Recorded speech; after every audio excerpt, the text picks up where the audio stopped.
Hey guys, how you doing? It's Fernando here again with another gaming news update for today, which is today the 17th, Thursday. Today we're going to talk about, well, a bunch of gaming news. But first, as always, let's start off with the GTA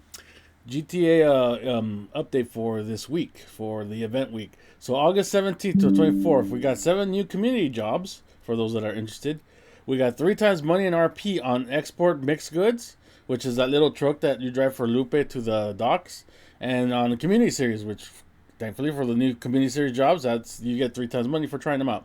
2 times money in RP on special cargo sell missions. That's the crate mission. So Lewis, King of Crates, you should be very happy today, along with your girlfriend Lupe.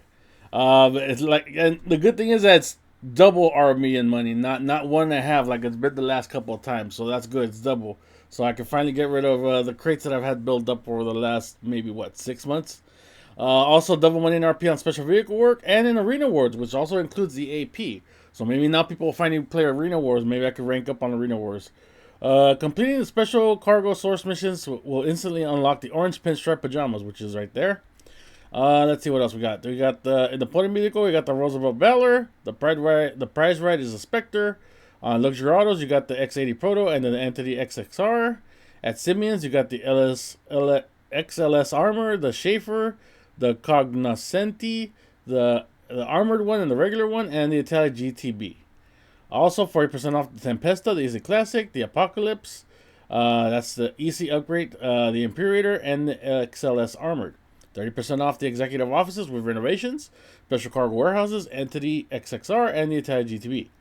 And for all those who are interested, we also got an update for the people that are paying $6 to Rockstar to get special upgrades. That's GTA Plus, or else as I like to call it, the scam, GTA scam. And let's see what they got today. For free. You're not getting this for free. You're paying $6, alright? Let's get that out of the way.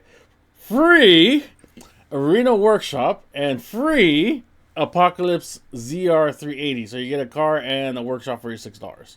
And you get stacked 4 times X money in RP and AP on Arena Wars, but that's stacked with the 2 times. So I'm guessing after the end of this event week, you'll still continue to get double money, but right now you'll get 4 times since it's stacking with the current event week. Same thing with the business battles. They're also stacked. 2 times cargo on business battle. Well, but that's what that doesn't make sense. So I'm guessing that if somewhere down the line business battles are gonna be double because they're not stacked right now. So that doesn't make sense, but okay.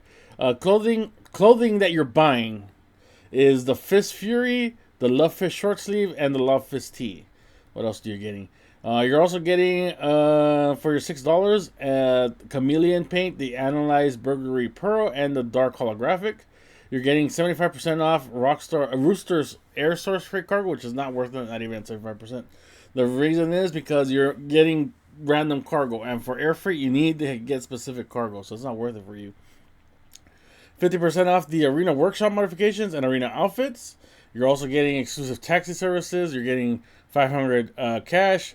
Your CEO and VIP abilities are free, and free vehicle requests. So that, oh, and the Vinewood clubs. These are your Vinewood club cars that you have access to buy.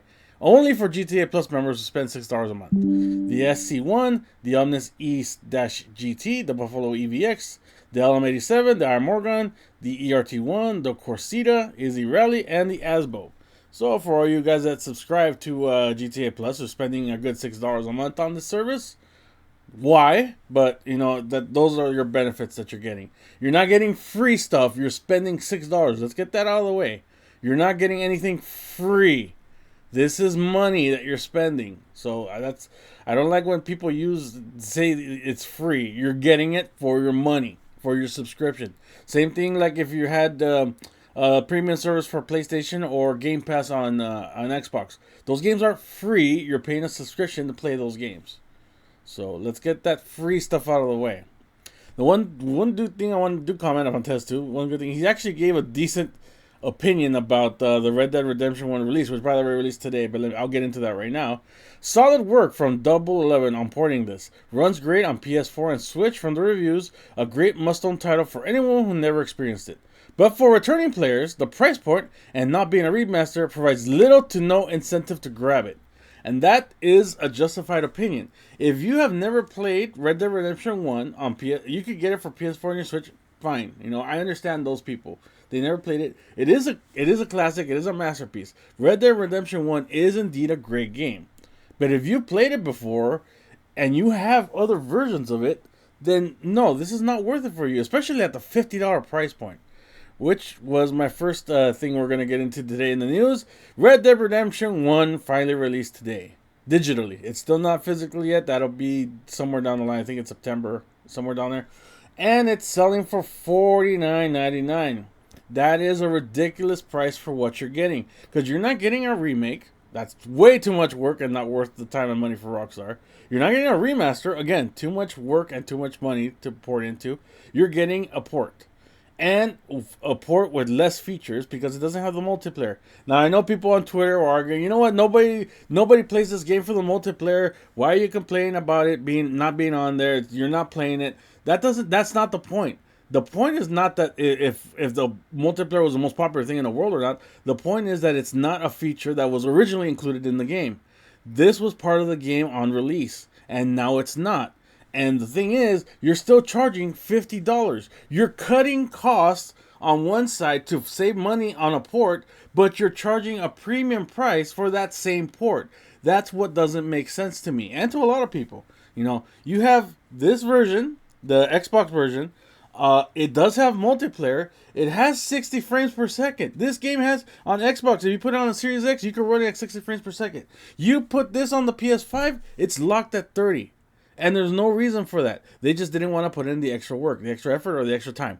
Or they were time constrained. I don't even blame Double 11. They just got paid money. They did the best they could. It's not their fault, and nobody should be attacking them. They did the best work they can under the budget that they had and the time they had.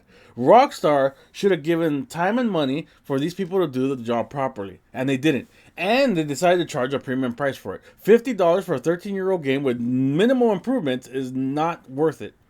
And the most improvement you got was adding FSR2 to it, which is part of the PS5 hardware. It's nothing that Double 11 did. They just implemented it so that the game can run properly. Speaking of people, like, for example, we got Digital Foundry here. They did a review of the ports, and I think they gave a pretty accurate assessment. Let me just play this real quick. I'm just going to play you the final conclusion that they had. I'll put the link in the video down below if you want to watch the whole video. It's a very interesting view. And explains a lot. They do a good job of explaining differences of different ports and different performances in games and stuff. There's a good channel. I do follow them. And let me just watch this real quick. Let me react to it. Red Dead Redemption is still a great-looking game in a lot of respects. Its wide open plains and atmospheric lighting looked very impressive at the time of release and still hold up reasonably well in 2023. It's the kind of game that doesn't really need a major overhaul to work all right on modern systems. But even so, this is a very bare-bones effort.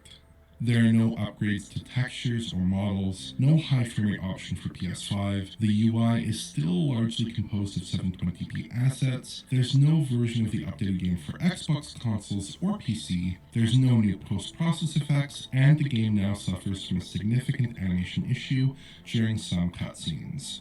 It's far from the kind of premium remastering effort that this game deserves, especially at a $50 US asking price. I don't think... See, and that's the main thing. They're asking $50, and I'm sorry about that. I thought I could mute it. I could mute it, but then I don't hear what I'm trying to react to. So I'm sorry if it sounds like doubled and stuff. But the thing is that they didn't put that much work into it. But they decided to price it at $50. It would have been worse if they priced it at $60. If they made it a AAA price. But still, even as a port, $50 is too much money to ask for just a straight port of the game with less features and just some lighting enhancements and maybe a little smoother picture. Is it really worth it? $50 for you, especially if you already have a superior version of the game? No. I mean, like I said, if Switch players, I know there's a lot of people that only play Nintendo. They're big Nintendo fans. That's all they game on. There's still this big console war going on that I don't really care about. I'm a fan of everything. I own everything. So I know there's some people that just aren't able to do what I do, like buy every system and stuff. Some people are dedicated to Nintendo. I understand those people. Those people I get because they probably never played Red Dead Redemption 1 before. I get the Switch version. All right, I don't get the price point still, but I get the Switch version. PS4 people, those people buying the game, most of them have already played this game on PS3 because if they're fans of the PlayStation, they've been around for a while. Unless you're like brand new, like you're like a teenager, you're just barely getting there. You played Red Dead 2, but you never played Red Dead 1.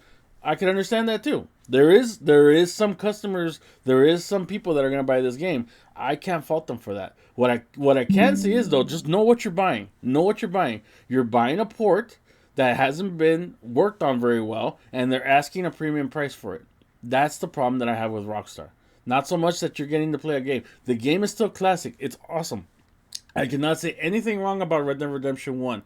It's still a gem to play through. I have it right here. I'll probably play it again.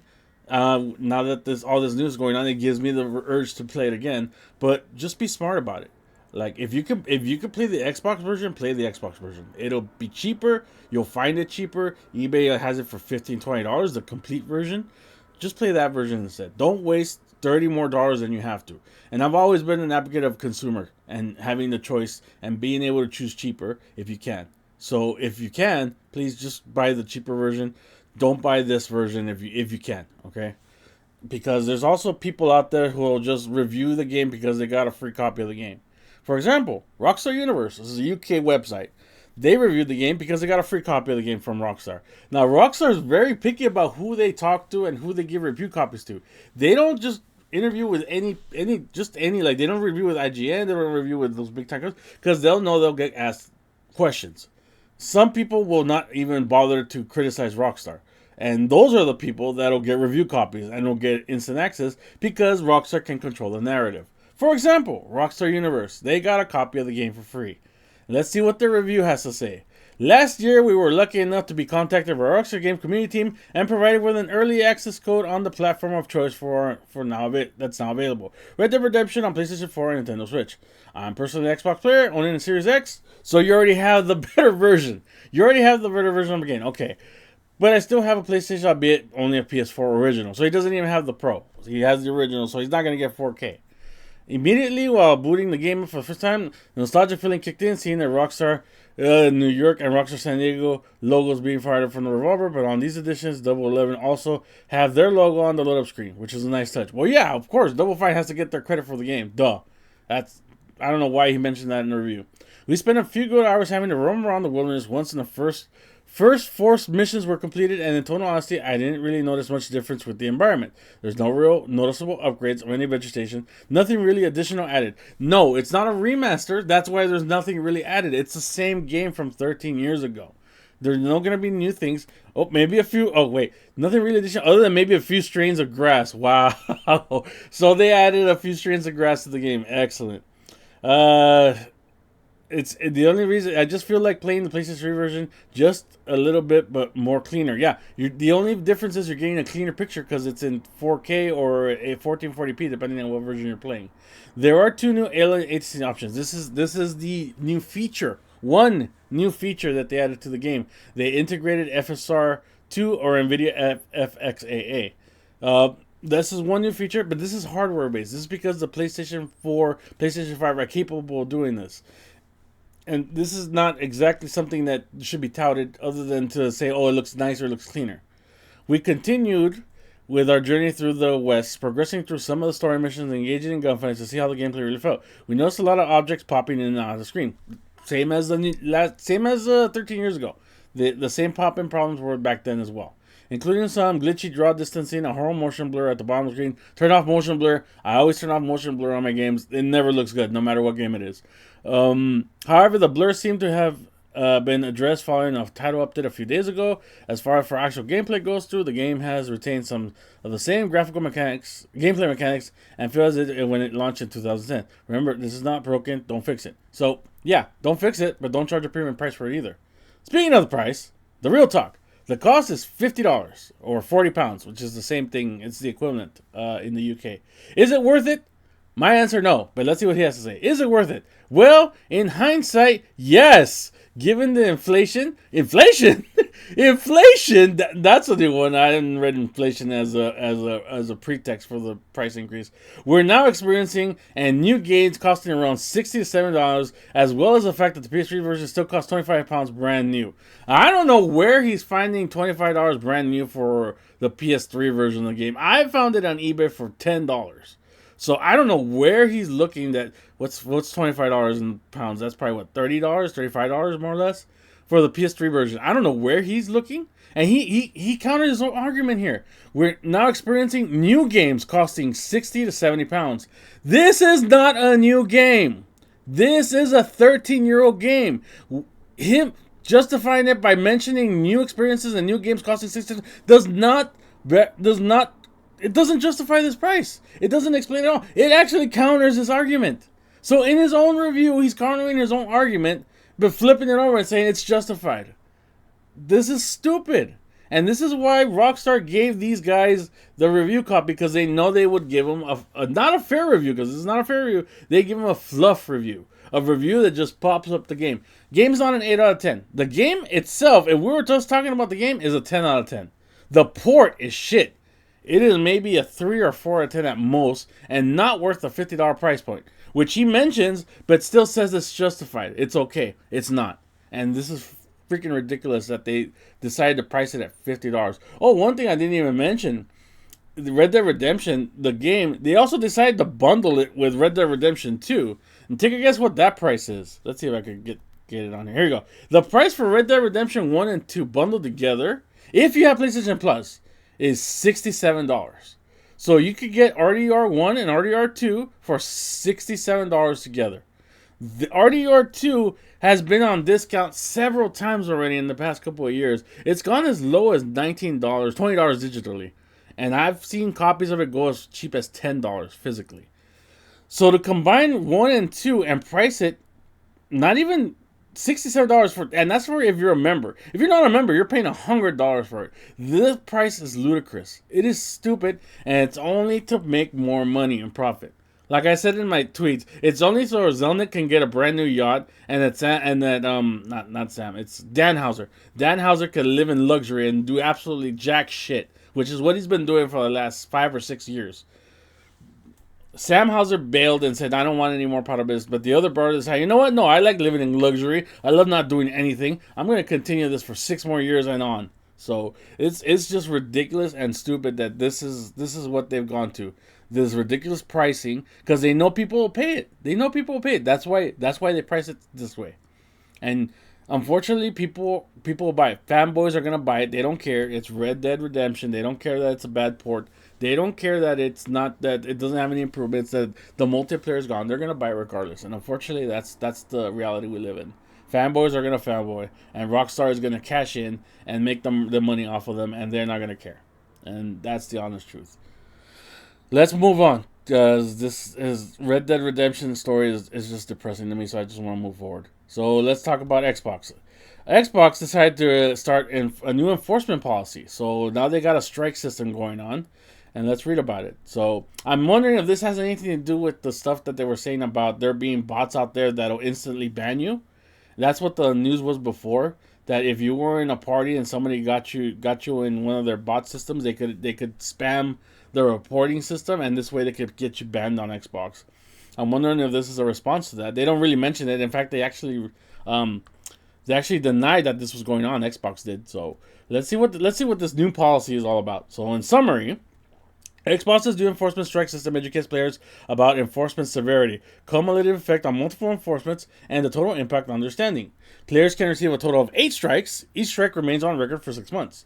Each strike results in a suspension from Xbox social features for varying lengths of time. Every player will begin with a blank slate or 0 strikes. Previous enforcements must still be completed. So, basically, everybody's starting from 0 unless you already have a punishment, then you have to serve that punishment out before you start from 0 again. You're getting 8 strikes, so it's not 3 strikes you're out, it's 8 strikes. And this is the chart. Let me pull up a better picture of the chart. So this is the chart. So you start from 0 strikes. On your first strike, you get when your gamer tag gets reported, let's see, a moderator reviews and categorizes if it's profane or not. So you get that's your first strike. But the thing is that there's a moderator, and I'm hoping, and they said it is, but we're hoping that the moderator is actually a live person and not just some bot that's going to decide yes or no.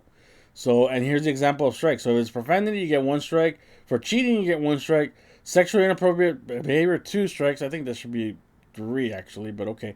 Sexually inappropriate behavior, two strikes. Harassment or bullying, two strikes. Hate speech, three strikes. All right, except for the sexual inappropriate stuff, I think that should be three, but okay, that's fair. All right, so second suspension, report a reported message, review from the moderator. Appeal for second suspension. If user wins appeal, then the strike gets removed.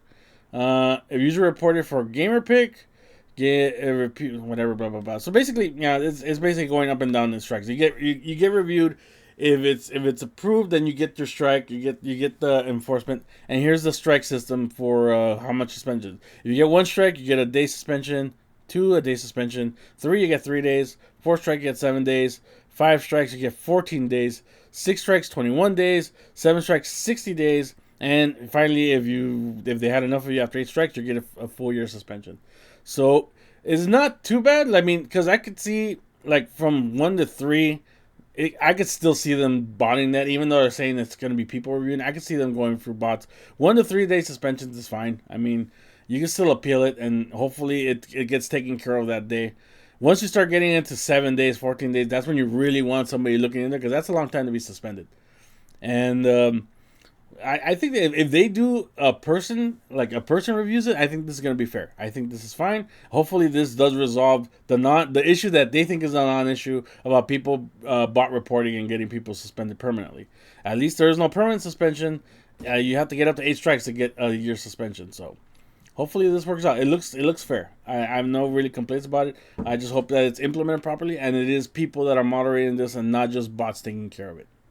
Next news update, we got Mortal Kombat 1 beta coming out. It's coming out tomorrow, I think, the 18th. The 12th installment of Mortal Kombat, although it's marked as MK1, is a confusing title. Yes, it is, but considering the storyline and how Liu Kang is reimagining the timeline and rebuilding the timeline, it's understandable why they call it one. It's just a little confusing when it comes to like the game lineage.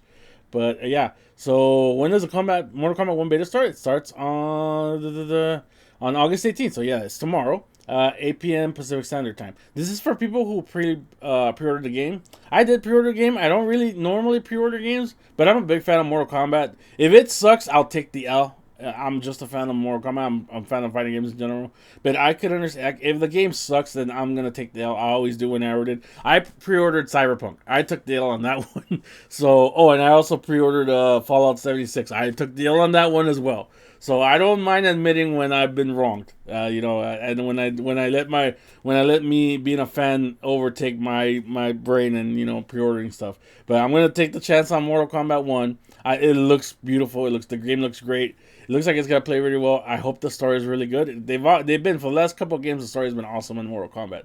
So a little silly, but it is fun. So yeah, the beta is on tomorrow. It's gonna be at 8 p.m. I do need to call GameStop because they haven't emailed me the code. And from what I'm reading online, they don't send you the code. You have to call customer service, which is stupid. I'm not dealing with GameStop anymore. That's probably the last game I'm ever going to buy. The only reason why I bought it there is because I had points there and I wanted to spend it. That's why I only spent $80 on it instead of $110, what they were asking for. So I spent my points there. I canceled whatever I had over there. This will be the last game I buy from GameStop. They're just ridiculous today. I have to call them to get my freaking code. Everybody else gets an email. I have to call to get a code.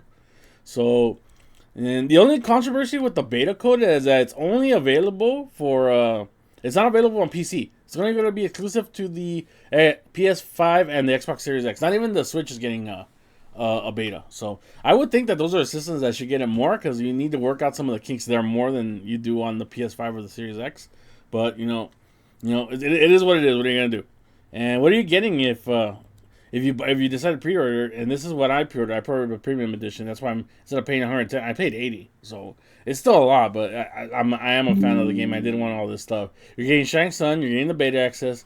You're getting early access to the game September 14th. I'm wondering how that works. I'll probably find that out soon. I'm wondering if they're going to send it to me on the 14th. Jean-Claude Van Damme skin for Johnny Cage, which is cool. If anybody doesn't know, Jean-Claude Van Damme was originally supposed to be the original actor in Mortal Kombat 1, the OG one. but he didn't want. Eventually, I think he had some. I think it was because of Street Fighter, because he was in the Street Fighter movie. They didn't end up not using him. So he was originally supposed to play Johnny Cage in MK1, the original MK1. And to see him as a skin, it comes back. It's actually interesting. I want to see him in there. The Combat Pack 1, early access to the DLC characters, and 1,250 Dragon Crystals, which is the in-game currency. I don't really care about that, but the rest of the stuff is cool. So I can't wait to try the game. I'm hoping maybe if I get the code on time and everything, maybe tomorrow I could stream it. I don't know if it's possible. I don't know if they let you, but I'll find out. Next news: Modern Warfare 3. Today is the event reveal for Modern Warfare 3. So if you log into Warzone today at what time is it? At 10:30 a.m. They're gonna do a reveal for Modern Warfare 3. Now expect only to get the campaign news, like story, like it's a story trailer basically. I don't expect them to reveal anything outside of the story mode and what like where they're gonna head into Modern Warfare 3. This is what I'm interested in. I do care a lot about the campaign. I like the campaign in 1 and 2. I'm actually thinking of streaming 1 and 2 again. Like, I've never streamed actually. I'm replaying it and doing the story again and stream. Because I did enjoy the story a lot. I do like, not so much the story, because the story, especially on 2, it's a little there's a lot of plot holes in 2. But the characters are so damn compelling that you could I could overlook that the story is a little weak, especially on 2. 1 was the story is pretty good, but 2, the story was weak. It had a lot of plot holes, but the characters are so compelling that I looked past it. So I am looking forward to Modern Warfare 3. I'm not looking forward to the $70 price point. In fact, I'm gonna wait. I'm not gonna pay $70 for Modern Warfare. I didn't pay $70 for Modern Warfare 2. I paid like $40 I think at most. Because I only play the campaign. I'm not into multiplayer. I'm not into the competitive scene that's there. That's not my thing. I'm not into grinding battle passes. My grinding days are like very minimal at best. So I only care about the story. I'm not paying $70 just for the campaign. I'm not. So I'd wait for a sale. This gives me plenty of time to stream Modern Warfare 1 and 2, because it's going to take a minute to me to do, especially with my streaming schedule, which is non-existent. So yeah, but definitely I want to see what the story reveals for. It's going to be today at 10:30 a.m. If you're big time into Modern Warfare, if you still play the multiplayer, you'll get to experience that, and then I'll probably check it out in somebody will make a video of it, and I'll be able to check it out there too. So yeah, I'm excited for the campaign. Can't wait to play it. Not paying $70 for it. Sorry. Next thing that I am excited for is going to be the Ninja Turtles Shredder's Revenge DLC. Let me share this with you guys real quick, because I do like this trailer. So if anybody who haven't played it, I think it's still on PlayStation, not premium, the lower tier, extra. And this game's on there. If you have that subscription service, you can play this game now. And this is another game that I've been wanting to stream, but I just haven't had the time to. I'm a big Ninja Turtles fan. I've always been since I was a kid. So looking at this game was like, this game is great. I love beat 'em up games. They're fun. And the Ninja Turtles, I've always been a fan of the Ninja Turtles since I was a kid, so it's awesome. This game was awesome for me. And seeing it get DLC, getting 2 new characters. Karai is the newest character. That's the one that's being introduced in this trailer. It depends on the version of the comic or the video game or the movie you're watching. Karai is usually depicted as the daughter or the adopted daughter of Shredder. And I forgot Yoshibo. I think that's the bunny's name. I forgot his name. I wasn't a fan of his, so I don't remember what his name is. But yeah, it's available August 31st. It's another game that I've had plans to stream it. I just never had time to. But hopefully down the line I'll be able to, especially with the update coming up. I'd like to do a full playthrough with one of the new characters, either Karai or the bunny Yoshimbo. I forgot the bunny's name. I'm sorry. I just never liked that character, but I still think it's cool that he's in the game. And yeah, it's something I'm looking forward to playing August 31st. All right, next update. So Jeff Keighley. He is going to be a part of Gamescom. That's the event that's going to happen at the end of this month in Germany. And he says that this year's Gamescom is going to be less about announcing new projects and more about the games that are currently out now, giving us updates on current games and the biggest games out over the next year. So basically what he's saying, don't expect any announcements from 2024, 2025. Expect stuff that's coming out this year. And that's still going to be good news. We still got a lot of this year coming up. We're still coming barely into September. We still got the whole Christmas schedule coming up. The whole Black Friday deal coming up. You know, a lot of games release September, October, November to take advantage of those holiday sales. So there's still going to be a lot of announcements at this event. I expect maybe probably since it's near the release of Starfield, we'll probably get a lot of Starfield news. There's already been leaks online about Starfield. I'm trying to really avoid those because that's another game I want to try. I don't know if I will be able to stream it because again, that's gonna be a long ass game. But Starfield is a game I'm very interested in. I am a fan of Fallout. I love the Fallout games, so I know Starfield is gonna be in line with that. Like it's basically Fallout in space. So looking forward to playing that game. But as for a stream of that game, I don't know. Depends on my time and depends because the game is gonna be long. I could see this being 80 to 100 hours of gameplay. So who knows? And then it's gonna be mostly exploration and stuff like that, just like the other Fallout games are. Hopefully, it is very rich in story. I have seen some snippets of what they've released about the story. It looks interesting, but it's a lot to follow. So it's a lot I have to read up and stuff. But yeah, that game, and then for whatever games are gonna release at the end of the year, like Alan Wake 2, and there's a bunch of other games coming out this year. We'll probably hear some more Modern Warfare stuff there too. So got that looking forward to. See if he says anything interesting. He said that despite being this only European event, he views Opening Night Live very much as a global showcase with projects from teams across the world. He's also not surprised that the physical Gamescom event remains popular, even in the post-pandemic environment. The sense of community at Gamescom is so unique and powerful. There is really nothing else like it in the world. Even before I was involved in ONL, I love coming to Gamescom because it's such a focus on players and community. Like I said before in my last video, Gamescom is basically like the E3 of Europe. So a lot of the European countries and stuff, they could converge in Germany and enjoy this event just like we used to here in LA when they used to do E3. Unfortunately, E3 died this year. It would have been great if it continued, but unfortunately, with the digital age here and how hard COVID hit here in the U.S., I'm not surprised that it's gone. But I'm hoping like somewhere down the line we get a similar event. Jeff Keighley does do another event here in the U.S. at the end of the year, so that's always something fun to look at. It's like the game showcase, and that's always fun to see. Although it is a little advertiser heavy, but it kind of has to be because he has to get the gamers to get out there and stuff. He has to get the companies out there, so he's got to get some money out of it. I understand that. So, but let's see what announcements are done at Gamescom. I'll probably cover it at the end of the month. Another thing I want to cover, as I always try with you guys, I always try to get you guys let you guys know about sales and stuff like that. Like Best Buy right now is running a 10 days, 10 games, $10 sale. Every day they're selling a game for $10, and every day the game changes. This day is kind of a shitty day, unfortunately. Battleland Wonderworld is a horrible game. I wouldn't play it, not even for $10. It's just not a well-made game. It's a platformer that sucks at platforming, so I wouldn't buy this, not even for $10. And the other games that they've had on sale are hit and miss. Sackboy, that's good. For $10, that was good, but I already owned it, so I didn't buy it.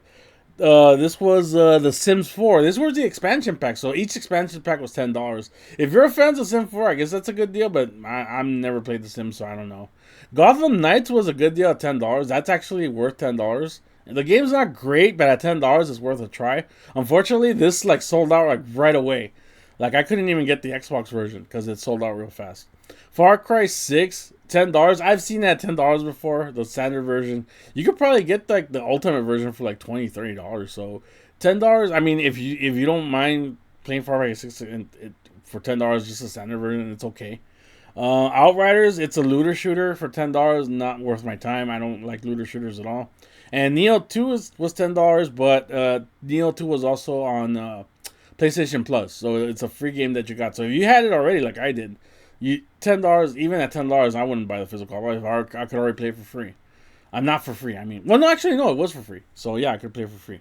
Battleland, like I said, not worth the $10. There's 3 more games coming. Hopefully, one of these 3 games is going to be actually a game that's worth the $10 price asking point. Like I said, the only one that was really worth it at the time was Sackboy and Gotham Knights. Gotham Knights sold out right away, so not a lot of people got a chance to buy it. Sackboy, I think, did hold out, but like I said, I already own Sackboy, so I didn't get a chance to purchase it. So I'm hoping that the last 3 days they do a good deal. I'll leave a link in the description so you can check it every day for the last 3 days. Don't buy this one though; it sucks. And last thing I want to talk about Starfield. Starfield's gonna launch. It'll be out on August 30th for Steam, and I think Xbox is for the people that have the upgrade for the Series X and X. They could also get that on August 30th. The main release for the game for everybody is going to be September 5th. I think that's a Friday, but it's gone gold. It's ready to go. It's getting launched.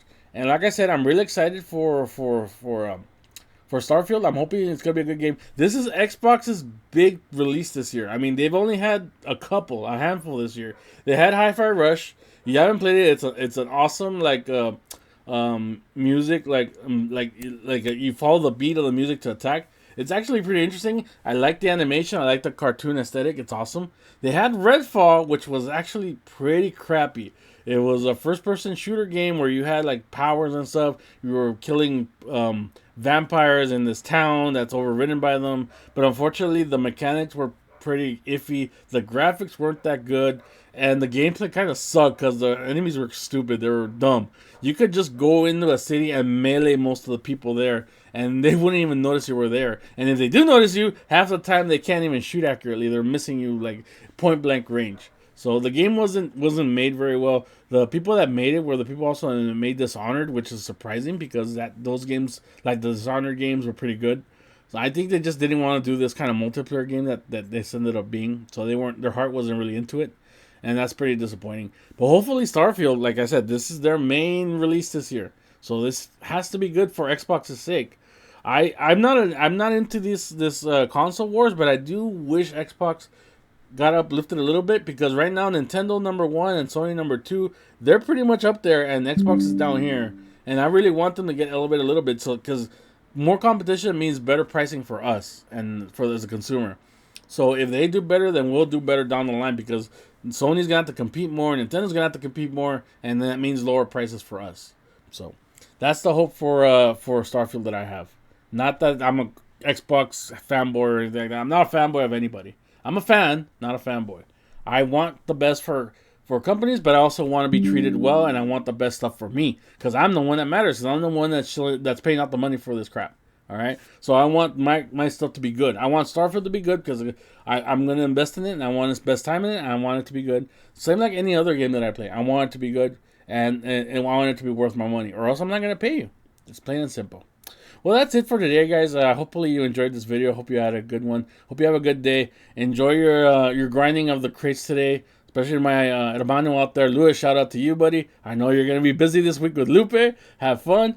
For everybody else, take care. Have a good one. Hopefully I stream tomorrow. Tomorrow's my day off. I'm going to try my best.